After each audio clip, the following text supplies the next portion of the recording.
Legendary, Saga Caraval 2, Stephanie Garber. Primera parte. La isla de los sueños. Capítulo 3. Tella se dijo que la razón de las mariposas que sentía en el estómago era que no había comido nada aquella mañana.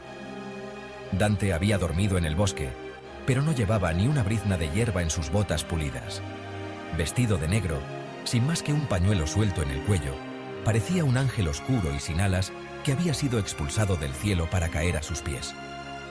De repente recordó cómo se le había acercado en la fiesta de la noche anterior y volvió a sentir algo agitándose en su interior. Cuando lo saludó, él había respondido con desinterés, casi ignorándola, pero después lo pilló mirándola desde lejos, solo un segundo, de vez en cuando, hasta que de la nada apareció a su lado y la besó hasta que se le aflojaron las rodillas. «Por favor, no interrumpas tu interesante discurso por mi culpa», le dijo, devolviéndola al momento presente. «Estoy seguro de que he oído maldiciones mucho más coloridas. ¿Cuestionas mi habilidad para la blasfemia? Al contrario, te pido más groserías».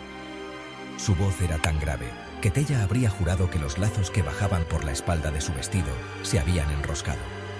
Pero así era Dante.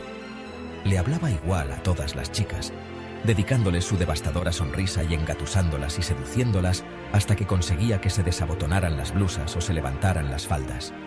Después, fingía que no existían. Había oído las historias de Caraval. Por lo tanto, habría sido lógico asumir que, después de la noche anterior, aquel chico jamás volvería a hablar con ella, que era lo que ella deseaba. Disfrutó de los besos, y quizás en algún otro momento se habría sentido tentada por la idea de más. Pero el problema de desear más era que podía provocar otros sentimientos, como el amor. Tella no quería saber nada del amor. Había descubierto hacía mucho que ese no era su destino. Se permitía la libertad de besar a tantos jóvenes como quisiera, pero nunca más de una vez. «¿Qué quieres?», le preguntó. Dante abrió los ojos de repente, traicionando su sorpresa ante la brusquedad de su tono, pero le contestó con amabilidad. «Anoche se te cayó esto en el bosque». Extendió su amplia palma para mostrarle una gruesa moneda metálica grabada con una imagen borrosa que parecía media cara. Tenía su moneda. Tella habría corrido a recuperarla, pero dudaba de que parecer demasiado ansiosa fuera prudente. «Gracias por recogerla», respondió con frialdad. «No es valiosa, pero me gusta llevarla como amuleto de buena suerte». Extendió la mano para tomarla. Dante apartó la suya. Lanzó el disco metálico al aire y lo atrapó de nuevo. Interesante elección para un amuleto. De repente parecía más serio. Sus cejas gruesas se habían unido sobre sus ojos oscuros como el carbón mientras giraba la moneda una y otra vez, dejándola danzar sobre sus dedos tatuados. «He visto muchas cosas extrañas durante Caraval, pero nunca he conocido a nadie que llevara una de estas para atraer la buena suerte. Supongo que me gusta ser original. ¿O que no tienes idea de qué es?». Su voz profunda sonaba más divertida que antes. «¿Y qué crees tú que es?». Dante lanzó la moneda al aire una vez más. Se dice que a estas monedas las forjaron los destinos. La gente solía llamarlas monedas del infortunio. No me extraña que nunca haya funcionado bien. Tella forzó una carcajada, pero algo la carcomía, la idiotez quizá, por no haber reconocido el objeto. Había estado obsesionada con los destinos desde que descubrió la baraja del porvenir de su madre. Eran 32 y constituían una corte de 16 inmortales, 8 lugares y 8 objetos. Cada destino era conocido por un poder concreto, pero no era esa la única razón por la que habían llegado a gobernar la mayor parte del mundo unos siglos antes. También se decía que los mortales no podían matarlos y que eran más rápidos y fuertes que ellos.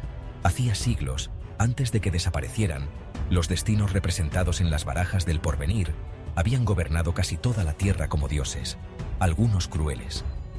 Tella había leído todo lo que había podido sobre ellos, así que conocía la existencia de las monedas del infortunio, pero se sentía ridícula admitiéndolo. La gente las llamaba así porque encontrar una siempre era un mal augurio, le explicó Dante.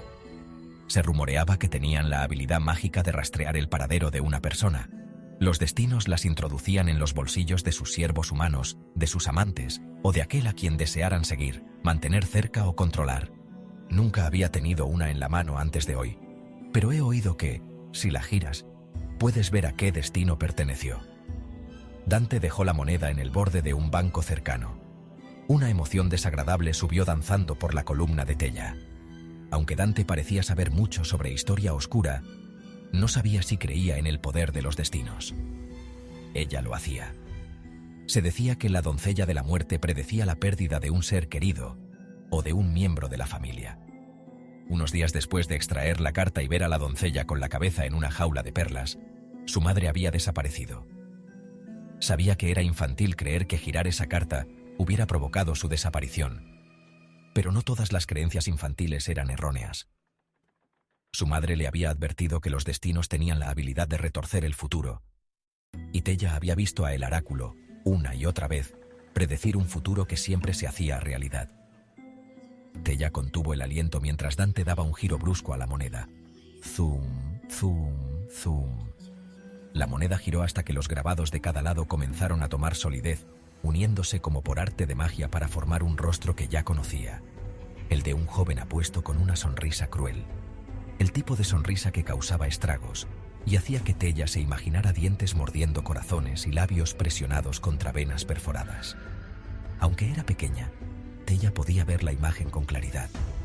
El joven cruel tenía una mano cerca de su barbilla afilada, agarrando la empuñadura de una daga, mientras las lágrimas rojas caían de sus ojos a juego con la sangre que le manchaba la comisura de la boca. El príncipe de corazones. Un símbolo de amor no correspondido y errores irreparables que llenaba a Tella de temor y de una morbosa atracción. Scarlett se había pasado la mitad de su infancia obsesionada con Leggen y Caraval, pero Tella se había sentido fascinada por el príncipe de corazones desde que predijo su futuro sin amor cuando lo extrajo de la baraja del porvenir de su madre. Se decía que merecía la pena morir por los besos del príncipe de corazones, y Tella se había preguntado a menudo cómo sería un beso letal.